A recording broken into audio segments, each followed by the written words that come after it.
आज अगरतला में गृह मंत्री अमित शाह और त्रिपुरा की टिपरा मोथा पार्टी प्रद्योत देव बर्मन के बीच मुलाकात हुई। यह मुलाकात बहुत अहम मानी जा रही है। त्रिपुरा पहली बार चुनाव लड़ने वाली टिपरा मोथा के पास 13 विधायक हैं और इन्हें आदिवासियों का जोरदार सपोर्ट हासिल है और बीजेपी के बाद ये त्रिपुरा की दूसरी सबसे बड़ी पार्टी है। बीजेपी गठबंधन के पास त्रिपुरा में 33 सीट है। टिपरा मोथा के चीफ प्रद्योत देव बर्मन ने अमित शाह से मुलाकात के बाद ट्वीट करके अमित शाह का शुक्रिया किया।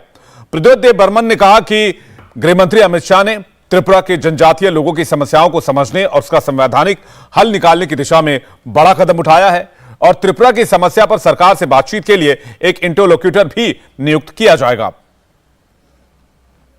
त्रिपुरा में इलेक्शंस खत्म हो गए, सरकार भी बन गई, आज तो शपथ ग्रहण भी हो गया, लेकिन इस बीच जो एक नजर थी जिस पर सबकी रही वो एक व्यक्ति है जो इस वक्त मेरे साथ है।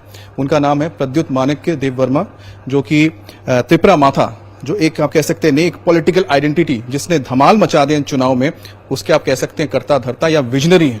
मैंने सही बोला आपको? आप पर सबकी नजर क्यों रही आज, क्या हो गया? फ्रीडम ऐप से सीखकर क्या आपने मशरूम खेती शुरू की है क्या? अगर ऐसा है तो 1 करोड़ फ्रीडम ऐप के जो ग्राहक हैं उनको बिना किसी खर्चे के आप इसे बेच सकते हैं। वो आप बता सकते हैं। मैं तो अपना नजर अपने लक्ष्य में रखता हूं कि हमारे लोगों का कॉन्स्टिट्यूशनल सोल्यूशन मिले और आज उसी के लिए हमने हमारी मुलाकात हुई और अच्छी मुलाकात हुई, सक्सेसफुल मुलाकात हुई। अब आप ही बता सकते हैं कि लोग मेरे ऊपर क्यों देख रहे हैं। देखिए, वजह तो आप ही बताएंगे क्योंकि नजर हमारी भले आपके ऊपर रही हो, लेकिन अंदर खाने में क्या हुआ तो आप ही जानते हैं। हम तो इंतजार कर रहे थे। नहीं, बात यह है कि हमने अपना जो कॉन्स्टिट्यूशनल सोल्यूशन का, हमारी जो प्रॉब्लम्स है जनजातियों का, उसका हमने बात रखा है और गवर्नमेंट ऑफ इंडिया, आज गृह मंत्री जी से बात हुई, उन्होंने एग्री किया, उन्होंने स्वीकार भी किया कि ट्राइबल्स की काफी प्रॉब्लम है, चैलेंजेस है।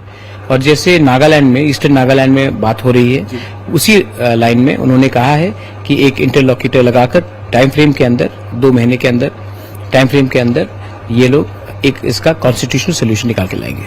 तो आपने तो बहुत जबरदस्त काम कर दिया। पहले दिन ही आपने इतनी बड़ी चीज, आपने कह सकते कि एक तरह से एग्रीमेंट हो गया कि इंटरलॉक्यूटर आने जा रहा है, आपकी बात को माना जा रहा है। तो हम क्या सोचे, आपकी राह आप किस तरफ है? मेरी राह मेरे लोगों के साथ है।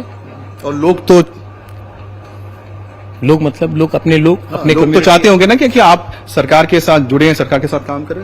लोग अपने भविष्य के बारे में चिंता कर रहे हैं। लोगों को ये चिंता नहीं है कि कौन मंत्री बनेगा, कौन नहीं बनेगा, और मुझे भी चिंता नहीं है कि हमको मंत्री बनना है कि नहीं। अच्छा, आपको क्या उम्मीद थी कि आप पहले दिन जो मुलाकात होगी उसके बाद इतना पॉजिटिव रिजल्ट निकल के आएगा? इससे पहले भी अमित भाई और हमारा मीटिंग हुआ है रिगार्डिंग ब्रू अकॉर्ड, जो 2020 में सक्सेसफुली इम्प्लीमेंट हुआ 23 इयर्स के बाद। तो पहले भी हमने काम किया है और मुझे अच्छा लगा कि उन्होंने प्रॉम्प्ट डिसीजन लिया एंड क्विक डिसीजन लिया। ये बहुत ही उनकी प्रॉम्प्टनेस के लिए मैं उनको धन्यवाद देना चाहता हूँ। देखिए, 2 तरह के ऑपोजिशंस होते हैं। फिलहाल आप किस तरह का ऑपोजिशन है? हम इश्यू बेस्ड ऑपोजिशन करेंगे। हम ऑपोजिशन के लिए ऑपोजिशन नहीं करेंगे और हम जहां हमें लगता है कि कुछ गलत हो रहा है तो हम गवर्नमेंट को सजेशन भी देंगे, कंस्ट्रक्टिव सजेशन भी देंगे।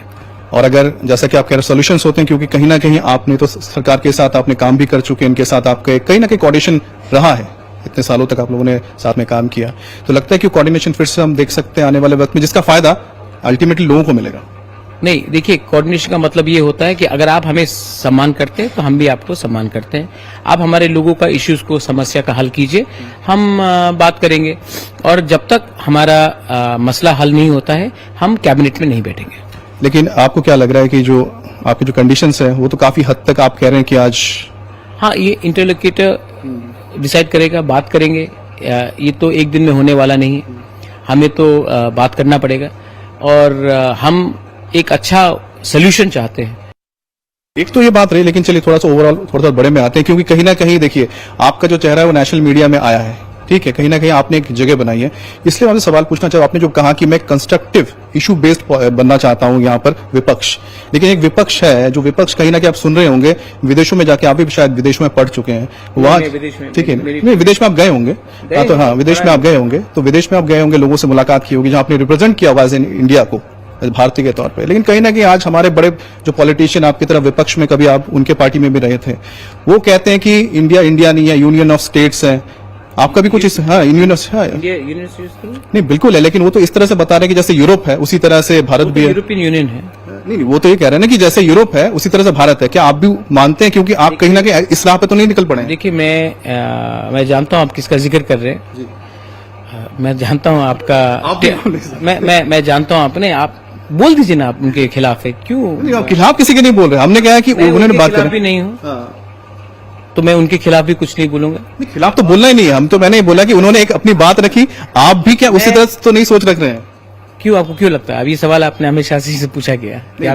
देखिए मुझे आपसे मौका मिला है, मुझे लगता है आप जनता की बात करें तो हमने आपसे फ्रीडम ऐप से सीखकर क्या आपने मशरूम खेती शुरू की है क्या? अगर ऐसा है तो 1 करोड़ फ्रीडम ऐप के जो ग्राहक हैं उनको बिना किसी खर्चे के आप इसे बेच सकते हैं। पूछने का मौका मिला। जी पलट के बात कर रहे हैं आप। तो सर आपके साथ तो मैं बोलूं ना आपसे, मैं आपको बोल रहा हूँ, आप तो अच्छे, आई नो, मैं हंसी मजाक में आपसे बात कर रहा हूँ। देखिए, I would never criticise my country abroad, and I learn that not from Rahul Gandhi और for the matter from any BJP leader. एक बार ओवैसी साहब पाकिस्तान गए थे और किसी ने ओवैसी साहब को हिंदुस्तान के बारे सवाल पूछा था और ओवैसी साहब ने कहा ये हिंदुस्तान का अंदरूनी मसला है, ये हम हिंदुस्तान में बात करेंगे, आप ये इसका मसला यहाँ में मत उठाइए। तो मैं सिर्फ यही बोलना चाहता हूँ, too much of any hyper nationalism और too much of hyper critical nationalism is not good. I think people should find a balance, and people should try to also realize that country needs solution inside the parliament and not outside the parliament. India TV हर वक्त हर जगह download करने के लिए search करें India TV news Google Play Store या app store पर।